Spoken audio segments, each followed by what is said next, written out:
Plus j'ai la pression et plus je lève le pied. C'est un des mantras qui m'ont sauvé la vie. Pourtant, je le partage rarement compte tenu des jugements et des incrédulités qu'il soulève. Du style, si c'était si simple, ça se saurait, hein? Ou encore une stratégie de feignant. Bon, ce n'est pas moi qui vais m'en étonner, puisque je les ai traversés copieusement moi-même, jusqu'à ne plus avoir d'autre choix que de plonger dans cette expérience contre-intuitive qu'est le fait de lever le pied. Elle est contre-intuitive tout simplement parce que nous sommes éduqués depuis l'enfance à l'injonction contraire, et ce dans tous les espaces d'éducation. Tu as dû entendre toi aussi. Serre les dents ou les fesses, au choix. Tiens bon, ça va passer. Bouge-toi les fesses un peu. J'ai besoin de ça pour hier. Alors, lorsque tu pédales dans la semoule parce que rien ne va comme tu veux, parce que tu es débordé par tes différentes charges de travail, et que les émotions ne tardent pas à s'ajouter au tableau, bien si tu es comme moi, tu te lances avec toute l'énergie dont tu es encore capable dans une cogitation intense pour trouver des solutions, doublée d'une actionnite aiguë pour les mettre en œuvre, auquel tu n'hésites pas bien sûr à ajouter des invectives pour souligner les échecs vers lesquels cette stratégie te conduit forcément.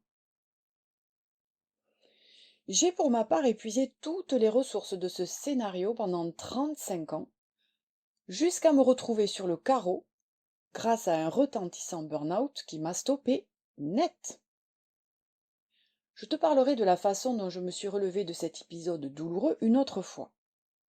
Aujourd'hui, je te parle de ce mantra qui m'a permis et me permet encore aujourd'hui de ne pas replonger. Plus j'ai la pression, plus je lève le pied. Un point, c'est tout. Lorsque j'ai repris le cours de ma vie et mon activité professionnelle au bout de quelques mois, je n'avais pas d'autre alternative dans les moments de crise, lorsque les attentes affichées de mon entreprise me paraissaient être un rouleau compresseur. En effet, je n'avais pas encore découvert le pourcentage de déchets parmi les injonctions, le nombre de sujets qui devaient être prêts pour telle échéance et dont plus personne ne reparlait jamais, par exemple, ou dont la date était reportée au dernier moment. Moi, j'étais de celles qui veulent assurer sur tous les plans et qui faisaient feu de tout bois, quitte à ce que ce soit pour rien. Pourtant, j'entendais bien mes homologues masculins brandir le fameux «Lorsque tu reçois un ordre, il est urgent d'attendre le contre-ordre». Mais à moi, il ne me parlait pas du tout, peut-être parce que je n'ai jamais fait l'armée. Ma version féminine à moi de cet adage est devenue «Plus j'ai la pression, plus je lève le pied». Et j'ai enfin pu devenir le témoin ébahi de tous ces déchets dont je viens de te parler, toutes ces injonctions qui tombaient à l'eau, tous ces contre-ordres qui allégeaient considérablement mes tâches et que j'appelais mes petits miracles. Alors comme j'ai une âme d'exploratrice, j'ai expérimenté ce mantra dans toutes les dimensions de ma vie, au privé comme au pro. Et tu sais quoi? Ça marche. Une autre fois, je t'expliquerai pourquoi ça marche. Pour l'instant, je vais lever le pied. Et je t'invite à en faire de même. Mais attends encore quelques instants. Si cet article t'a plu, et si tu penses qu'il peut aider autour de toi, dis-le-moi en commentaire. Like, partage, abonne-toi.